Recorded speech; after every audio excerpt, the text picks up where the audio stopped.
नमस्कार दोस्तों, गार्गी क्लासेस पर आपका स्वागत है। डेट आज की जनवरी 25 2022। देख लेते हैं इंडियन एक्सप्रेस के एडिटोरियल आइडिया पेज से इंपॉर्टेंट आर्टिकल्स जो अभी हम इस वीडियो में डिस्कस करेंगे।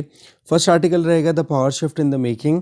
इस आर्टिकल में हम जानेंगे कि हमारे सामने क्या तो चैलेंजेस हैं इंटरनेशनल अगर जियोपॉलिटिक्स की बात की जाए, दूसरी तरफ यूरोप में क्या इक्वेशन बन रही है, और तीसरी तरफ रशिया क्या चाहता है, उस पॉइंट ऑफ व्यू से इस आर्टिकल को देखेंगे। फिर उसके बाद में एक आर्टिकल रहेगा एंगेज विद म्यांमार। म्यांमार में अभी मिलिट्री रिजीम है, नो डाउट।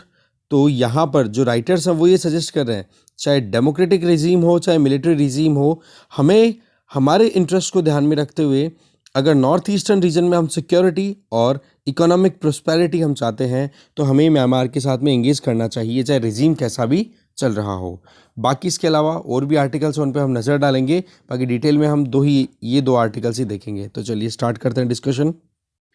तो फर्स्ट आर्टिकल है पावर शिफ्टिंग इन मेकिंग। ठीक है, अब देखो इस आर्टिकल में ये बताया जा रहा है, सी राजा मोहन जी के द्वारा लिखा हुआ ये आर्टिकल है। इनका ये कहना है कि 7 महीनों की पूरी एक जर्नी पे निकला हुआ जर्मन फ्रीगेट FGS बायर्न, ठीक है, वो इंडो पैसिफिक रीजन की जर्नी पे निकला हुआ था। फिर कुछ दिनों के लिए पोर्ट ऑफ कॉल के लिए इंडिया में आया हुआ था, है ना। कहने का मतलब कि एक बार उनको स्टे करना था बीच में, ठीक है, उसके लिए इंडियन पोर्ट पे रुके हुए थे। और उसी दरमियान उन्होंने उसमें वाइस एडमिरल KH1 शॉनबैक वो उसी में अवेलेबल थे, वहीं पे थे उसी शिप के साथ में। और उन्होंने मनोहर पर्रिकर जो डिफेंस एकेडमी है वहाँ पर अपने स्टेटमेंट्स दिए। स्टेटमेंट में कुछ ऐसी बात जो हमने कल देख ली थी। उसमें पहली बात तो ये कि रशिया को रिकग्निशन मिलना चाहिए, रशिया को रिस्पेक्ट मिलनी चाहिए, डिजर्व करते हैं व्लादिमीर पुतिन। दूसरा ये कि यूक्रेन जो है वो अभी भूल ही जाए कि उनको क्रीमिया जो कि 2014 में रशिया ने टेक ओवर कर लिया था वो रिटर्न मिलेगा। तो और तीसरी चीज़ ये बोली गई कि रशिया के साथ में एग्रेशन दिखाने की ज़रूरत नहीं है, रशिया केवल और केवल रेस्पेक्ट का भूखा है, रेस्पेक्ट दे दो। तो ये तीन चार चीज़ें उन्होंने अपने स्टेटमेंट में दी और इससे एक गजब की कंट्रोवर्सी निकल गई। तो सबसे पहली कंट्रोवर्सी तो ये कि यूक्रेन जो है वो इस चीज़ को लेकर के बड़ी चिंता में आ गया कि भाई अब हमारा सपोर्ट कौन करेगा इस तरीके से, अगर जर्मनी के लीडर्स इस तरीके के स्टेटमेंट देते हैं तो। ठीक है, क्रिटिसिज्म भी बहुत हुआ। और फिर बाद में वाइस एडमिरल शॉनबैक को अपनी रेजिग्नेशन भी सबमिट करनी पड़ी, रिज़ाइन भी देना पड़ गया। तो इस चीज़ को हमने एक्सप्लेन पेज पे कल डिस्कस कर लिया था। तो ऐसे में मुद्दा क्या आ जाता है कि इन्होंने अपने जो स्टेटमेंट में रशिया पर भी अपने रिमार्क्स दिए, चाइना पर भी दिए, यूक्रेन पर भी दिए। तो इन चीज़ों को हमें थोड़ा ढंग से समझना होगा कि क्या इक्वेशन ये क्रिएट हो रही है जर्मनी के एक लीडर के द्वारा इस तरीके के स्टेटमेंट देना। तो देखो बेसिकली शॉनबैक का जो स्टेटमेंट है वो देखो यूरोपियन जियोपॉलिटिक्स की कॉम्प्लेक्सिटीज़ को शो करता है। ठीक है, एक तो हम देखते हैं क्या, हमेशा एक बाइनरी सोच रखते हैं। अगर दिल्ली की बात की जाए हम बाइनरी सोच रखते हैं, हाँ जी, ईस्ट और वेस्ट, ठीक है, या फिर हमारे फेवर में कौन है, हमारे अगेंस्ट में कौन है। पर हमें अभी की अगर बात करें ना, तो जिस तरीके का एक वर्ल्ड हम क्रिएट करना चाह रहे थे, जैसे कि मल्टीपोलर वर्ल्ड ऑर्डर, तो उस केस में हमें मल्टीपोलर वर्ल्ड ऑर्डर में अगर हमें फोकस करना है तो हमें ध्यान रखना होगा नेशनल इंटरेस्ट का, कि हमारे राष्ट्र के लिए क्या अच्छा है। ठीक है, कोल्ड वॉर एरा था जिसमें USSR और USA के बीच में लड़ाई थी।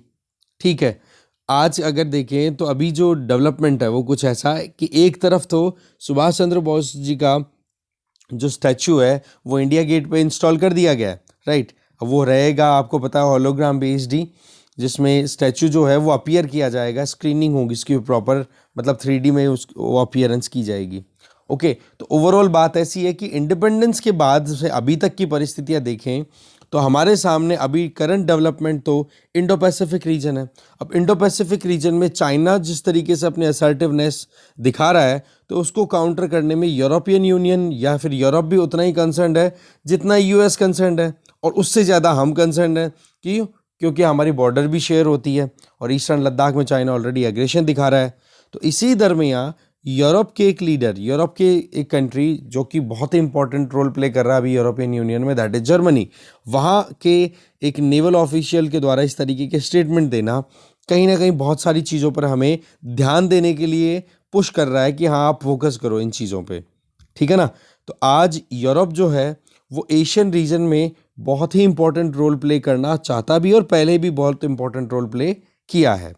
आज अगर शॉन बैक की जो स्टेटमेंट है, कमेंट जो आए हैं, जिसमें ये कहा है कि रशिया को इम्पोर्टेंस देने की ज़रूरत है और रशिया के चक्कर में हम कहीं ना कहीं चाइना को इग्नोर ना कर दें, क्योंकि सीधी सी बात है कि ये चीज़ें हमने पहले भी डिस्कस की है, जिसमें ये पॉइंट निकल के आ रहा था कि यूरोपियन यूनियन के खुद के डोर पे अगर लड़ाई होती है, Russia, European union, NATO, US, इस तरीके से ये अगर टेंशन बढ़ती चली जाती है तो फिर चाइना पर इतना ध्यान नहीं दे पाएगा यूरोप, ठीक है, और या फिर यूएस या फिर नेटो, ये चाइना पे इतना ध्यान नहीं दे पाएंगे।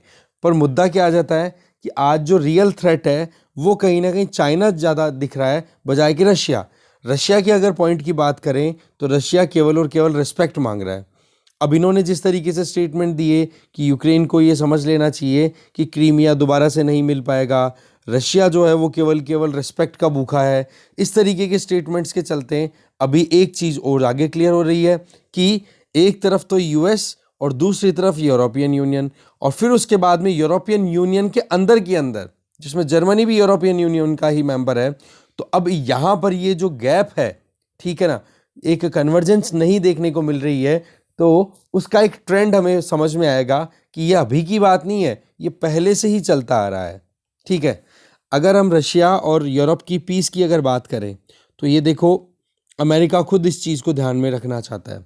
आपने नोटिस किया होगा कि वर्ल्ड पेज पे लगातार न्यूज़ ऐसी आ रही है कि अमेरिका की तरफ से, अमेरिका मतलब हो गया प्रेसिडेंट जो बाइडेन, और उधर व्लादिमीर पुतिन रशिया में, इन दोनों के बीच में एंगेजमेंट्स पिछले कुछ महीनों में, 1-2 महीनों में बहुत ज़्यादा बढ़ रही है, ठीक है। तो ऐसे में रशिया एक डिक्लाइनिंग पावर है, जो कि अज्यूम किया जा रहा था, वो चीज़ रशिया बिल्कुल भी नहीं चाहता, क्योंकि रशिया जो है यूएसएसआर की लेगेसी को कंटिन्यू कर रहा है, अपनी एक आइडिया को कंटिन्यू कर रहा है।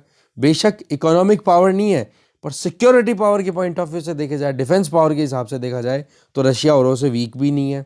तो इस केस में यूरोपियन जियोपॉलिटिक्स में रशिया अपना एक इम्पॉर्टेंट रोल चाहता है।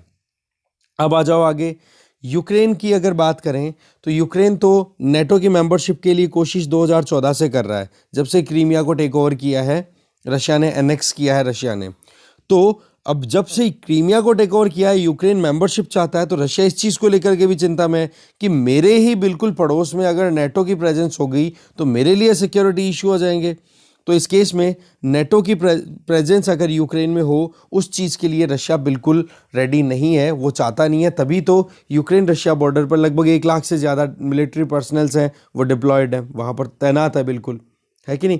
इसके अलावा यूरोप और यूएस, इन दोनों की अगर बीच करें तो कीव की मेंबरशिप जो है किसमें, नेटो में, इसके लिए ये कहना है कि इतनी कोई ज़रूरी नहीं है कि हाँ मतलब यूक्रेन जो है वो नेटो का मेंबर बने। पर ये भी है कि यूक्रेन को हम कभी एडमिट नहीं करेंगे, ऐसा भी नहीं बोला जा रहा है, क्योंकि अभी जो सिचुएशन है उसमें तो इतना ही है कि अगर यूक्रेन में नेटो की प्रेजेंस हो, या फिर नेटो जो है ग्रुप, उसमें अगर यूक्रेन की एंट्री हो जाए तो रशिया इन्वेड करने से चूकेगा नहीं, ठीक है। और दूसरी तरफ अगर देखें तो यूक्रेन जो है वो अपनी सिक्योरिटी के लिए चाहता है कि मैं नेटो मेंबर बन जाऊं। तो नेटो का तो प्रिंसिपल एक है, वो ये कि किसी भी एक नेटो मेंबर कंट्री पे कोई दूसरा बाहरी कंट्री अटैक कर देता है तो ये कंसिडर किया जाएगा कि पूरे नेटो पे एक साथ अटैक हुआ है, तो सब लोग मिलकर के फिर बाद में यूक्रेन को डिफेंड कर लेंगे। यूक्रेन का ये सोचना आ रहा है। तो इस तरीके से जो शॉन बैक के जो कमेंट है वो देखो क्लियरली ये कहते हैं कि एक, आप कहते हो ना कि फौजी आदमी है, फौजी आदमी तो सीधी बात करता है, तो सीधी बात इतनी ज़्यादा क्लियर कर दी कि जर्मनी की जो रियलिटी है वो सामने आ गई। क्योंकि डिप्लोमेसी में आपको पता है, नाम ही डिप्लोमेसी है, दैट मीन्स कूटनीति। कूटनीति मतलब कोडिंग में बात होती है वहाँ पर, और यहाँ पर फौजी साहब ने एकदम क्लियर बात कर दी, प्लेन बातें कर दी। तो इस वजह से कहीं ना कहीं ये क्राइसिस अभी निकल, और ये जो कंट्रोवर्सी है निकल गई। क्यों? एक तो बहुत ज़्यादा क्राइसिस की सिचुएशन में अभी यूरोप फंसा पड़ा है, जिसमें एक तरफ रशिया पीछे हटने के लिए तैयार नहीं है, दूसरी तरफ यूक्रेन है वो नेटो ज्वाइन करना चाहता है, तीसरी तरफ यूरोप भी अपनी सिक्योरिटी चाहता है कि कहीं रशिया उसके लिए टेंशन ना क्रिएट कर दे दोबारा से, और यूएस जो है वो इस क्राइसिस को बिल्कुल भी नहीं चाहता, कारण कि उधर चाइना सबसे बड़ा एक चैलेंज क्रिएट हो रहा है। तो ये कॉम्प्लेक्सिटी जो क्रिएट हो रही है ना, इसमें इस तरीके के स्टेटमेंट क्लियरली बोल देना, ये कहीं ना कहीं चिंता वाली बात हो जाती है, तभी इनको रिज़ाइन भी करना पड़ गया मजबूरन। तो वही बात है, फौजी ने सीधी बात बोल दी कि भाई मेरे तो दिमाग में ये चल रहा है, पर डिप्लोमेसी में आपको पता है भाई कोडिंग में बात होती है। ठीक है, इसके आगे देखें। इसके आगे बात आती है कि यूक्रेन में जो क्राइसिस चल रहा है और फिर उसके बाद में शॉनबैक का जो रिजाइन है, इससे 4 इंपॉर्टेंट कॉन्ट्राडिक्शन निकल के आ रहे हैं जो कि यूरोपियन जियोपॉलिटिक्स में फंसे पड़े हैं। सबसे पहला तो ये, यूरोप जो है वो जियोपॉलिटिकली अनस्टेबल है। इसका मतलब वहाँ पर अभी तक भी इतनी ज़्यादा कन्वर्जेंस नहीं है जिसमें जर्मनी के किसी एक लीडर के द्वारा इस तरीके के स्टेटमेंट देना। फ़र्क इतना सा ही तो है ना कि इन्होंने, ये फौजी थे तो इन्होंने ओपनली बात बोल दी कि हाँ जी ऐसा ऐसा हो रहा है, या ऐसा ऐसा सोच लो, यूक्रेन तो भूल ही जाए कि दोबारा से क्रीमिया उसको मिलेगा कभी। तो ये बातें क्लियरली बोली गई हैं। इसका मतलब अंडर द टेबल या अंडरग्राउंड कुछ ना कुछ ऐसी बात, अंडर द टेबल नहीं, अंडरग्राउंड ये बातें चली रही है वहाँ पे। तो यहाँ से ये चीज़ क्लियर हो गई कि यूरोप अभी तक भी जियोपॉलिटिकली स्टेबल नहीं है। चाहे 20वीं शताब्दी में फर्स्ट वर्ल्ड वॉर जब खत्म हुआ था तब की बात कर लो, सेकेंड वर्ल्ड वॉर जब खत्म हुआ था तब की बात कर लो, या कोल्ड वॉर जब खत्म हुआ था तब की बात कर लो, अभी तक इन तीनों इंसिडेंट्स के बाद में यूरोप को जब जब स्टेबल कंसिडर किया गया है तब तब यूरोप अपनी वल्नरेबिलिटी शो करने में पीछे नहीं रहा है। और अभी चीज़ ये क्लियर भी हो गई है कि जर्मनी में किस तरीके का अभी सिनेरियो या समझ चल रही है। आपको पता भी होगा रशिया के साथ में जर्मनी एंगेज भी करना चाहता है, अपने ट्रेड टाइज भी करना चाहता है। रशिया के साथ में जर्मनी, ये चीज़ें आप कभी सुनी होंगी, कभी पढ़ी होंगी, रशिया से नेचुरल गैस पाइपलाइन डलवाना भी चाहता है। आप मुझे कमेंट बॉक्स में बताना कि रशिया से वो कौन सी नेचुरल गैस पाइपलाइन है जो कि जर्मनी अपने तक पुट करना चाहता है। एक तो ऑलरेडी है, दूसरी और डालना चाह रहा है। तो आप मुझे कमेंट बॉक्स में बताओगे कौन सी गैस पाइपलाइन है, वो नाम आप ज़रूर बताओगे। ठीक है, इंपॉर्टेंट है वो। पहली वल्नरेबिलिटी आ गई क्लियर। सेकंड आ जाओ, कॉन्ट्राडिक्शन क्या आ रहा है, वो ये कि रशिया के साथ, रशिया को यूरोपियन ऑर्डर में इनके मतलब इंटीग्रेट करना, एक म्यूचुअल एक्सेप्टेंस होना कि हाँ जी रशिया जो है वो यूरोप का ही पार्ट है और यूरोप को रशिया अपना खुद का हिस्सा माने। क्योंकि रशिया एक ज्योग्राफिकली देखें यूरेशियन कंट्री है, बहुत बड़ी ज्योग्राफी है, वो तो एशिया में आती है, और छोटा सा ज्योग्राफी का एरिया आता है यूरोप में। पर पॉपुलेशन वाइज देखा जाए तो ज़्यादातर रशियन पॉपुलेशन यूरोप वाले एरिया में रहती है, और बाकी जो एशिया वाला रीजन है वो साइबेरिया है जो कि बर्फ़ के नीचे दबा रहता है ज़्यादातर पूरे साल में। तो इस केस में रशिया का जो पॉपुलेशन वाइज देखा जाए तो ये कन्फ्यूज़न चलता रहता है कि भाई हम यूरोपियन है या एशियन है। ठीक है ना, तो इस केस में रशिया का अभी तक भी प्रॉपर इंटीग्रेशन यूरोप के साथ नहीं हो पाया है। जब से यूरोप में रशिया ने अपना इंपॉर्टेंट रोल प्ले करना शुरू किया, जैसे कि 18th सेंचुरी, 19th सेंचुरी, ठीक है, तब से एक जो चेंज स्विच जो आया, पहले तो इंटीग्रेशन अच्छा खासा था, जब भी पावर गेम था, जो भी राइवलरीज थी वो कहीं ना कहीं सेटल थी, इतनी ज़्यादा राइवलरीज नहीं हुआ करती थी यूरोप रशिया में। पर 1917 में जब से बोल्शेविक रेवोल्यूशन जब आया, जहाँ पर सोशलिज्म वहाँ पर बिल्कुल ट्रेंड में आ गया, तो रशिया और वेस्ट के बीच में गैप्स आने शुरू हो गए। ठीक है, फिर उसके बाद में आपको पता है सोवियत यूनियन आज कोलैप्स हो गई थी 1991 के टाइम पे। पर अभी तक भी ये जो कॉन्ट्राडिक्शन है, कौन सी, सोशलिज्म की और कैपिटलिज्म की, ये अभी तक भी ख़त्म नहीं हो पा रही है। तो दूसरा डीप रूटेड कॉन्ट्राडिक्शन ये आता है। तीसरा आ जाएगा ये कि यूएस और यूरोप के बीच में जो टेंशन लगातार बढ़ रही है वो भी अपने आप में कॉन्ट्राडिक्शन शो करता है कि यूक्रेन के मुद्दे पर बेशक यूरोपियन यूनियन को रशिया बिल्कुल पसंद नहीं करता, तभी तो यूएसए को मजबूरन वहाँ पर आकर के रशिया के साथ नेगोशिएट करना पड़ रहा है कि भाई आप यूक्रेन पर अटैक मत करो। नहीं तो यूरोपियन यूनियन भी तो कर सकता था ना, पर यूरोपियन यूनियन का सीधा रशिया से अच्छा रिश्ता नहीं है। सेकेंड वर्ल्ड वॉर जब से ख़त्म हुआ ना, तब से अभी तक अगर देखें तो यूएस जो है वो सिक्योरिटी इंश्योर कर रहा है यूरोप की। अभी तक अगर देखा जाए तो यूरोपियन यूनियन अपने आप में इकोनॉमिकली तो लगभग $17 ट्रिलियन की इकोनॉमी बन चुकी है, पर सिक्योरिटी वाइज देखा जाए ना तो यूरोपियन यूनियन के पास में ज़्यादा कुछ दम नहीं है। सिक्योरिटी इंश्योर करने के लिए अमेरिकन डोमिनेंस कंटिन्यू है, अमेरिका पर ही डिपेंडेंट है ये यूरोपियन कंट्रीज़। तो अभी सिक्योरिटी का मुद्दा ही तो चल रहा है यूक्रेन में। इसीलिए आप देख सकते हो कि यूएस की इंटरवेंशन ज़्यादा हो रही है रशिया के साथ नेगोशिएशंस में बजाय कि European union. Even French president Emmanuel Macron ने भी अपनी तरफ से ये बात कही कि यूरोप को अब अपनी खुद की पीस रिक्वायरमेंट्स को फुलफिल करने के लिए खुद को अपनी जिम्मेदारियां लेनी होगी, ना कि हम यूएसए पे लगातार डिपेंड रह सकते हैं। चौथा जो है कॉन्ट्राडिक्शन कि यूरोप जो है वो अपनी सिक्योरिटी पर खुद पर अगर ध्यान दे तो ठीक है, नहीं आप देख सकते हो सेकेंड वर्ल्ड वॉर का टाइम था जब फ्रांस के आर्मी चीफ हुआ करते थे चार्ल डे गोले, ठीक है, चार्ल डे गोले। तो इनकी लीडरशिप में जिस तरीके से अपनी खुद की सिक्योरिटी इंश्योर की गई थी, बोला ऐसा ही कुछ अभी करने की ज़रूरत है। वही बात, $17 ट्रिलियन जीडीपी तो हो गई, पर सिक्योरिटी सेक्टर में अभी भी बहुत ज़्यादा वीक है यूरोप। तो ये कुछ कॉन्ट्राडिक्शंस हैं जो हमें ट्रेंड शो करती है कि यूरोप में अभी कितनी वल्नरेबिलिटीज़ हैं। ये आप ध्यान रखोगे, बड़ी इंपॉर्टेंट है, क्योंकि एक कंट्री या एक रीजनल यूनियन की अगर कुछ भी वल्नरेबिलिटी है, कोई भी डेवलपमेंट्स हैं, उनका असर उनके इंटरनेशनल रिलेशन पे पड़ता है। और हम जो है दूसरे देश हैं, इंडिया बेस दूर तो बैठा ही है, पर सीधी सी बात है चाहे कहीं पर कुछ भी डेवलपमेंट हो, हमारे ऊपर इसका असर पूरा है। हम तो चाहते ही हैं शांति बनी रहे, नहीं एक तरफ यूएस होगा एक तरफ रशिया होगा तो हम किस तरफ जाएंगे।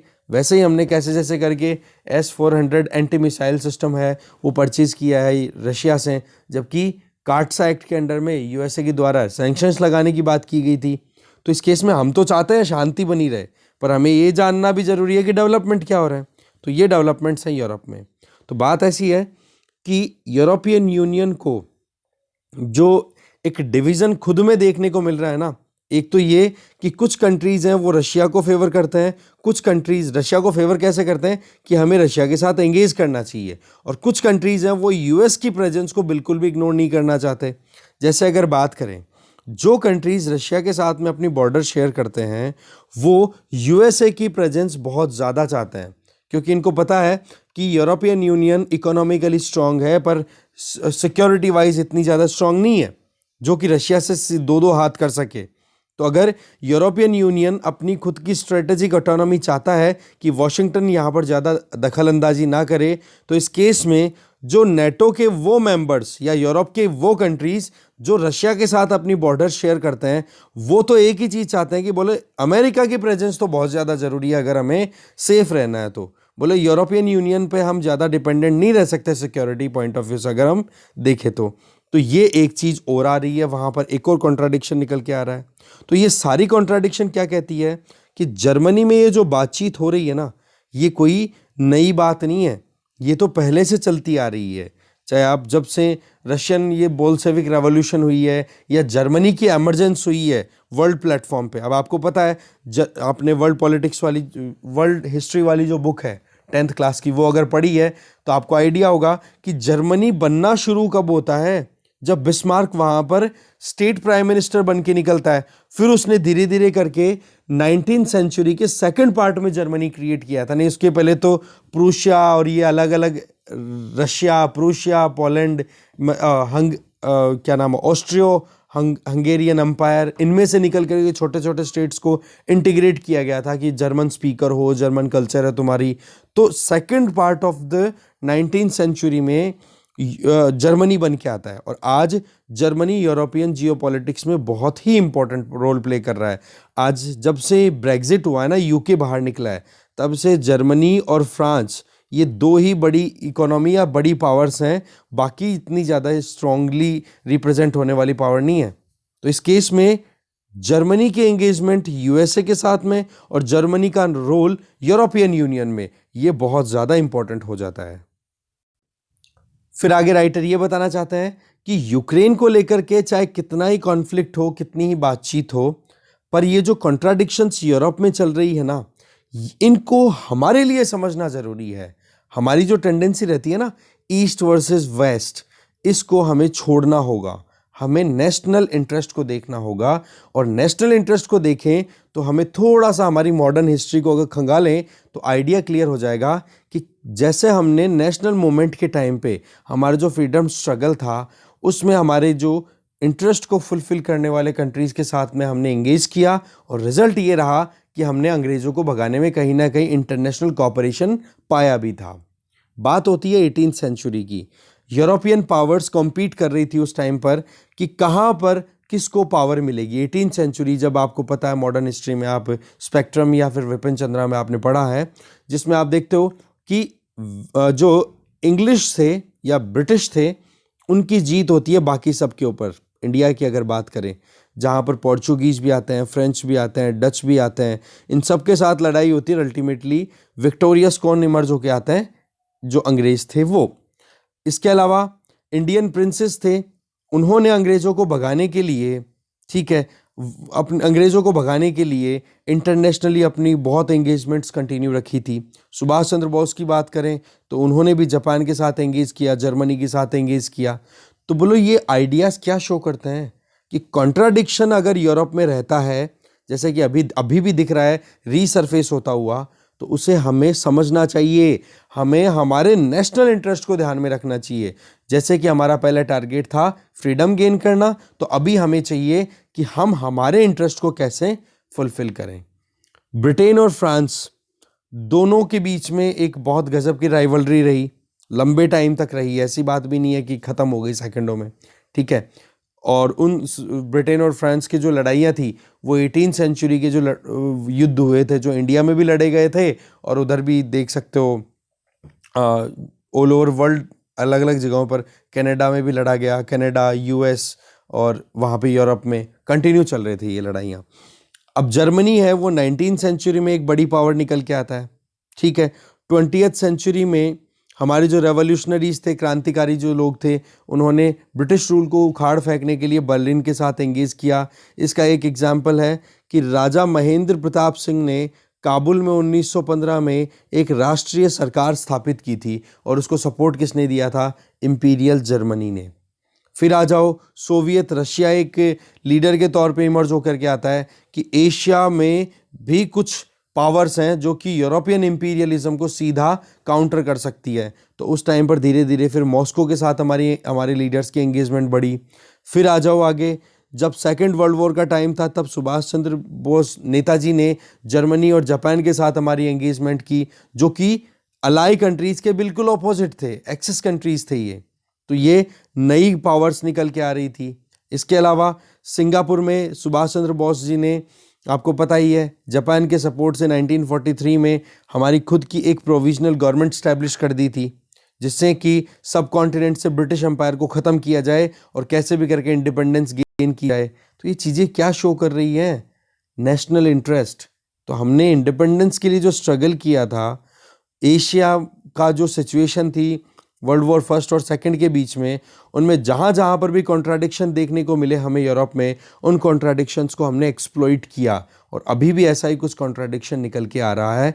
तो इस सिचुएशन को भी हमें समझना होगा, जो कि हमने यहाँ पर 4-5 तरीके की कॉन्ट्राडिक्शन डिस्कस कर ली। तो ऐसे में वर्ल्ड इसी तरीके के सिनेरियो में है जहाँ पर US, UK, Europe, Russia, China, Japan, ये सब एक दूसरे के साथ में फंसे पड़े हैं, अपने रिलेशंस को रीअरेंज करने की कोशिशें कर रहे हैं। तो हमें किस पे फोकस करना चाहिए? नेशनल बेनिफिट पे। हमें नेगेटिव इफेक्ट्स को अवॉइड करते हुए पॉजिटिविटी की तरफ जाते हुए ये मल्टीपल कॉन्ट्राडिक्शंस को हार्नेस करना चाहिए, और यही हमारे इंटरनेशनल रिलेशंस में सबसे बढ़िया चीज़ रहने वाली है, ठीक है। तो ये है मुद्दा सारा का सारा। अच्छा आर्टिकल था, एक अलग एंगल के साथ में। आगे चलते हैं। अगला आर्टिकल है एंगेज विद म्यांमार। आर्टिकल को लिखा गया है अरुण साहनी एंड जयदीप सैकिया के द्वारा। देखो, म्यांमार में मिलिट्री टेक ओवर हो गया था फरवरी 2021 में, और वो भी तब जब वहाँ पर आंग सान सूची की जो पार्टी है नेशनल लीग फॉर डेमोक्रेसी, उसको अच्छी खासी जीत मिल रही थी और मेजोरिटी में आ गई थी ये पार्टी, ठीक है। वैसे देखा जाए तो 2015 से ही इस तरीके के डेवलपमेंट्स होने शुरू हो गए थे, जिसमें ये लग रहा था कि आर्मी जो है वहाँ की, जुंटा जिसको बोलते हैं, वो ज़रूर कू कर देगी। दैट मीन्स मिलिट्री जो है वो डेमोक्रेसी में, डेमोक्रेटिक गवर्नमेंट को हटा करके सारी पावर अपने हाथ में ले लेगी। पर और ये अब ये रियलिटी भी निकल चुकी है कि अभी वहाँ पर तत्मदाव मतलब मिलिट्री रूल अभी चल रहा है, ठीक है। अब सवाल ये आ जाता है कि हमें एंगेज करना चाहिए कि नहीं करना चाहिए। तो इस आर्टिकल में राइटर्स हैं वो फेवर कर रहे हैं कि म्यांमार में चाहे डेमोक्रेसी हो चाहे मिलिट्री रिजीम चल रहा हो, हमें म्यांमार को इग्नोर नहीं करना चाहिए। क्यों? क्योंकि बहुत बड़ी बॉर्डर जो है हम शेयर करते हैं, जो हमारा नॉर्थ ईस्टर्न रीजन है जो कि बहुत ज़्यादा वल्नरेबल है, ट्राइबल लोग रहते हैं, म्यांमार के लोगों के साथ में उनकी रिश्तेदारी रहती है। तो इस केस में नॉर्थ और इंसर्जेंसी भी कितनी ज़्यादा रहती है वहाँ पर, तो इस केस में हम म्यांमार के साथ में एंगेज ना करें, इसका हमें नुकसान ही होगा। रही सही में चाइना, जो कि ईस्टर्न लद्दाख में एग्रेशन दिखाने के लिए रेडी था, दिखाया भी उसने, और उसको जवाब दिया इंडिया ने, बिल्कुल मुंह तोड़ जवाब। तो इस केस में चाइना की सोच थी 1962 वाला इंडिया होगा, पर रिटेलिएशन जो मिला वो कुछ अलग ही मिला। तो इस केस में चाइना भी अपना ये जो एम्बेरसमेंट हुआ इसका बदला लेने के लिए म्यांमार में अपनी इक्वेशन सेट कर रहा है। जैसे कि अभी जो म्यांमार की मिलिट्री में सीनियर जनरल है मिंग ऑन हेलियांग, तो इनका जो इंस्टॉलेशन है ये कहीं ना कहीं चाइना का ही सपोर्ट है। ठीक है, तो इस केस में चाइना की पकड़ अगर म्यांमार पे होती है, और दूसरा चाइना म्यांमार के थ्रू अगर हमें नॉर्थ ईस्ट में डिस्टेबलाइज करता है तो वो भी हमारे लिए रिस्की हो जाएगा। तो इस केस में हम म्यांमार को इग्नोर करें, ये बिल्कुल भी बात सही नहीं है। राइटर्स का ये कहना है। तत्मदाव ने टेक ओवर कर लिया, मानते हैं कि डेमोक्रेसी होनी चाहिए, पर हम अगर डेमोक्रेसी के चक्कर में वेट करते रहे तो तब तक हमारी तो हालत खराब हो जाएगी नॉर्थ ईस्ट में। इसके लिए क्या किया जाए, हमें अनबायस्ड और प्रोएक्टिव मैनर में जो नेबरहुड फर्स्ट पॉलिसी है उस पर काम करना चाहिए, और उसमें भी हमारा मेन फोकस हो एक्ट ईस्ट पॉलिसी में। तभी क्या होगा, नेपीदा, दैट मीन्स वहाँ की जो कैपिटल है जहाँ पर मिलिट्री की पकड़ है उस पर हमारी पकड़ बने, एंगेजमेंट्स हो। और इसी लाइन में आपको पता होना चाहिए कि इंटरनेशनली किसी एक डेमोक्रेटिक कंट्री की तरफ से कोई इंपॉर्टेंट डेलीगेशन का जाना म्यांमार में और वहाँ पर बातचीत करना, ये चीज़ इंडिया ने ही शुरू की है जब हमारे फॉरेन सेक्रेटरी हर्षवर्धन श्रृंगला जी गए थे म्यांमार की विजिट पे दिसंबर के लास्ट हफ्ते में। ठीक है, तो इस केस में बात क्या आ जाती है कि देखो हमें प्रॉपर मेजर्स लेने की ज़रूरत है जिससे कि हम हमारी एंगेजमेंट्स को कंटिन्यू कर सकें। आज अगर देखा जाए तो वहाँ पर रिक्वायरमेंट है, फॉर एग्जांपल सर्विलियंस सिस्टम की, जो अनमैन्ड एरियल व्हीकल्स हैं जिनको हम ड्रोन बोलते हैं वो हो गया, कम्युनिकेशन इक्विपमेंट्स की इनकी डिमांड रहती है मिलिट्री को, जिससे कि वो उन मिलिट्री के अगेंस्ट में कहीं पर भी अपराइजिंग हो रही है तो उसको मॉनिटर कर सके। तो बोला हमें उनके साथ एंगेज करना चाहिए। इकोनॉमिक एंगेजमेंट को हमें बिल्कुल ख़त्म नहीं करना चाहिए, लगातार हमारी एंगेजमेंट रहनी चाहिए। हम वहाँ पर जो सिटवे पोर्ट डेवलप कर रहे हैं उसको जल्दी से जल्दी डेवलप करना है। इसके अलावा वैक्सीन प्रोडक्शन में भी हमें हेल्प करनी चाहिए। लगभग $6 बिलियन का एंगेजमेंट है ये, तो उसमें हमें चाइना के म्यांमार के साथ एंगेजमेंट को बिल्कुल कम नहीं होना चाहिए। और एक्ट ईस्ट पॉलिसी की अगर बात करें तो साउथ ईस्ट एशिया के साथ में अगर हम एंगेज करना चाहते हैं तो उस केस में म्यांमार को तो हमें कॉन्फिडेंस में रखना ही होगा। दूसरी तरफ हम नॉर्थ ईस्ट में जो इंसर्जेंसी है उसको कंट्रोल करना चाहते हैं, जो इंडियन इंसर्जेंट ग्रुप्स हैं, तो उसके लिए भी हमें म्यांमार की आर्मी की तो ज़रूरत पड़ती ही है। जैसे कई बार हॉट ऑपरेशन कंडक्ट करने होते हैं जिसमें जहाँ ये जो इंसर्जेंट ग्रुप्स हैं ये आते हैं इंडिया में, कुछ हरकतें करते हैं, वहाँ पर एक तरीके से इंस्टेबिलिटी लाने की कोशिश करते हैं, फिर उसके बाद में जाकर के और म्यांमार की इंटरनेशनल बॉर्डर को क्रॉस करके और म्यांमार में जाकर के छुप जाते हैं।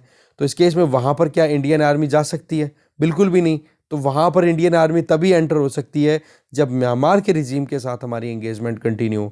अब यहाँ पर म्यांमार में मिलिट्री रिजीम चल रहा है तो वहाँ से बातचीत हमारी प्रॉपर रहेगी, तो इन इंसर्जेंट ग्रुप्स के जो लोग हैं जो इंडिया में इंस्टेबिलिटी क्रिएट करते हैं और जाकर के म्यांमार में एक सेफ शेल्टर्स ले लेते हैं, तो उनको हमें काउंटर करने के लिए फिर एंगेजमेंट्स को कंटिन्यू ही करना पड़ेगा। ठीक है ना। आज ये रियलिटी है कि वहाँ पर पॉलिटिकल क्राइसिस चल रहा है, म्यांमार में टेक ओवर कर लिया गया है मिलिट्री के द्वारा, पर वही चीज़ है, हमें तो समझना पड़ेगा ना कि हम क्या चाहते हैं।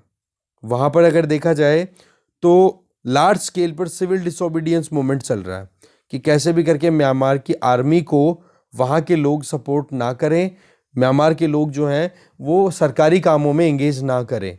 जिस तरीके से हमारे यहाँ पर असहयोग आंदोलन या फिर सविनय अवज्ञा आंदोलन, इसमें यही तो था कि कैसे भी करके सरकार की जो काम किए जा रहे हैं उन सरकारी कामों में आप एंगेज मत करो, फिर सरकार अपने आप कमज़ोर पड़ती चली जाएगी और अंग्रेज़ों को हम भगा देंगे। तो एग्जैक्टली ऐसा ही कुछ सिविल डिसोबीडियंस मूवमेंट वहाँ पर भी चल रहा है। इस चीज़ की अभी बहुत दिनों पहले डिस्कशन भी हो रही थी कि क्यों हम सिविल डिसोबीडियंस मूवमेंट जो हमारा था 1930 में जो शुरू हुआ था, उसको हम लिंक कर रहे हैं म्यांमार की अभी जो मिलिट्री कू हो रही है उसके साथ में। तो यही लिंक है यहाँ पर। तो ऐसे में ग्लोबली क्रिटिसिज्म हो रहा है तत्मदाव का, बेशक हमें पता है कि वहाँ पर जो डेमोक्रेटिक वैल्यूज़ हैं उनको कहीं ना कहीं मार्जिनलाइज किया जा रहा है, पर वही चीज़ है कि हम हमारे इंटरेस्ट को कैसे इग्नोर कर दें।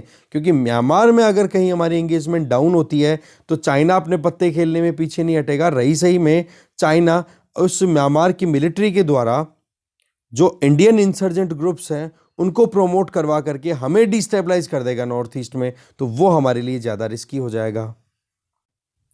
तो इस केस में हमें जो कोई भी हमारे कमिटमेंट्स हैं उनको एक बार थोड़ा सा रिव्यू करने की ज़रूरत है। जुंटा रूल के साथ में हमें हमारे डायलॉग रीस्टैब्लिश करने की ज़रूरत है। और उसी लाइन में आपको पता ही है कि दुनिया की इम्पोर्टेंट डेमोक्रेटिक कंट्रीज़ की अगर बात करें तो उनमें इंडिया ही इकलौता ऐसा कंट्री है जिसने अपने किसी इम्पोर्टेंट डिप्लोमेट को भेजा था रिसेंटली, जब से वहाँ पर मिलिट्री टेक ओवर हुआ है रिजीम पे, म्यांमार की विजिट पे। ठीक है ना। तो ऐसे में यही चीज़ यहाँ पे मेनली बताई जाती है। तो ये जो किक स्टार्ट हुआ है ये बहुत ही अच्छा है। हमें पीपल टू पीपल एंगेज करना चाहिए, गुडविल ज़्यादा से ज़्यादा बढ़ानी चाहिए, और पर्टिकुलरली आर्मी में। ठीक है ना। और उससे क्या है कि जो इंडियन इंसर्जेंट ग्रुप्स जिनका अभी लिंक देखने को मिल रहा है म्यांमार की मिलिट्री के साथ में, और उस एंगेजमेंट के चलते हमें नुकसान उठाना पड़ सकता है, तो उससे शुरू होने से पहले ख़त्म करना होगा। अभी आपको पता ही है कि मणिपुर के चूड़ाचंद्रपुर में भी अटैक हुआ असम राइफल्स पे, तो वो इंसर्जेंट ग्रुप वही थे जो म्यांमार से एंटर हुए और वहाँ पर उन्होंने अटैक कर दिया। ईस्टर्न लद्दाख में चाइना को जो ह्यूमिलिएशन का सामना करना पड़ रहा है, चाइना भी इस चीज़ को अपनी तरफ से हार्नेस करना चाहता है, ये बात हम ऑलरेडी कर ही चुके हैं। इसके अलावा पाकिस्तान की तरफ से तो अपने को टेंशन, वैसे चाइना और पाकिस्तान ये दो फ्रंट तो ऑलरेडी टेंशन दे ही रहे हैं, अब तीसरे फ्रंट पे भी अगर हमें प्रॉब्लम क्रिएट हो जाएगी, फ्रंट तो क्या मतलब इधर ये हमारा 2.5 फ्रंट हो जाता है, क्योंकि नॉर्थ ईस्ट में जो इंसर्जेंसी है उसको हम इंटरनल मुद्दा मानते हैं। अब इंटरनल मुद्दा है वो तब तक ही तो इंटरनल है जब तक म्यांमार हमारे कॉन्फिडेंस में है।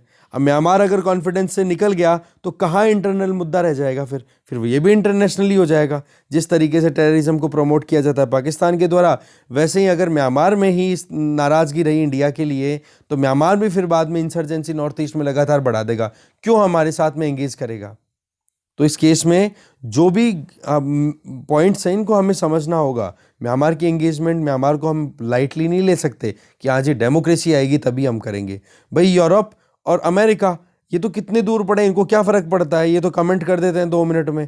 हमारी तो बॉर्डर शेयर होती है, हमारा तो बिल्कुल पड़ोसी है, और पड़ोसियों को बदलना बिल्कुल पॉसिबल नहीं है कि नहीं। अटल जी का डायलॉग है कि भाई सब कुछ बदला जा सकता है पर पड़ोसी को नहीं बदला जा सकता, पड़ोसी तो वही है जो रहेगा।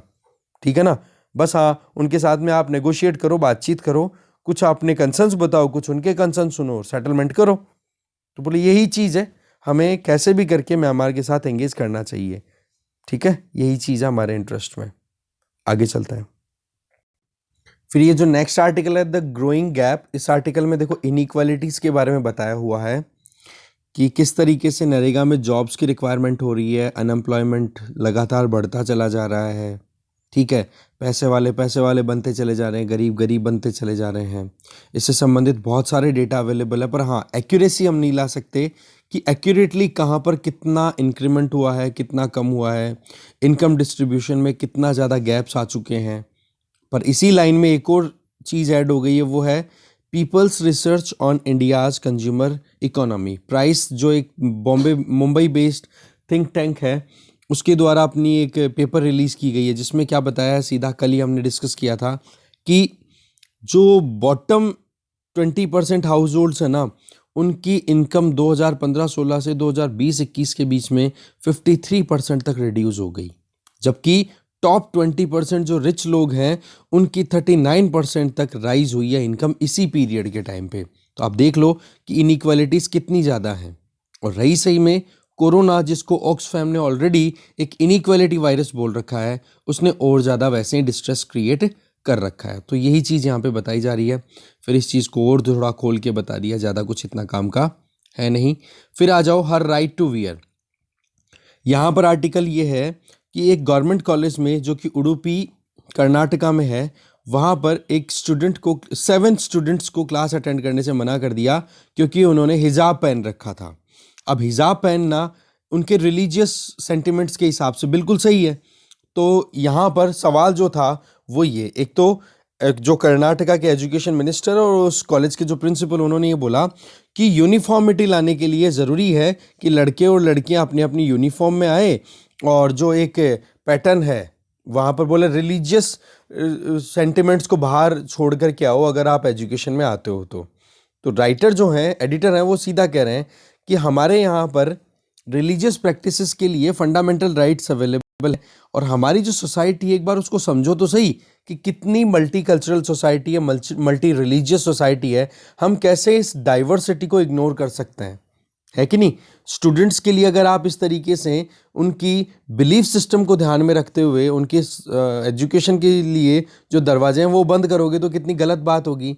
इवन केरला हाई कोर्ट ने 2016 में कह दिया था, जब all India medical entrance test हो रहा था, कि भाई स्टूडेंट्स अगर अपने एग्ज़ाम टाइम पर हिजाब पहन करके बैठें तो उसमें कोई प्रॉब्लम नहीं होनी चाहिए।